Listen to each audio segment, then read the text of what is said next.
এদিকে বাবা সচিন টেন্ডুলকারের মতোই ব্যক্তিগত জীবনে বয়সের ব্যবধান নিয়ে আলোচনায় এলেন অর্জুন টেন্ডুলকার।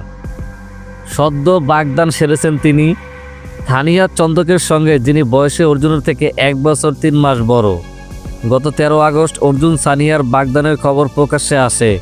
জন্ম তারিখ অনুযায়ী সানিয়ার জন্ম 1998 সালের 23 জুন এবং অর্জুনের জন্ম 1999 সালের 24 সেপ্টেম্বর।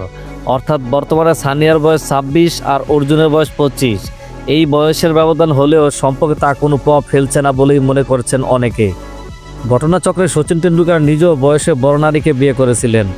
1995 সালে তিনি বিয়ে করেন চিকিৎসক অঞ্জলি মেহতাকে, যিনি সচিনের থেকে 5 বছর বড়। তাদের এই বয়সের ব্যবধান নিয়েও বিয়ের সময় আলোচনার ঝড় উঠেছিল। পরে অবশ্য সচিন নিজেই বহুবার বলেছেন তার ক্যারিয়ারে স্ত্রী অঞ্জলির ত্যাগ ও সমর্থনের অবদান অসীম। সানিয়ার শিক্ষাজীবন শুরু মুম্বাইয়ের ক্যাথিড্রাল অ্যান্ড জন ক্যানন স্কুলে, পরে উচ্চশিক্ষার জন্য পাড়ি জমান যুক্তরাষ্ট্রে।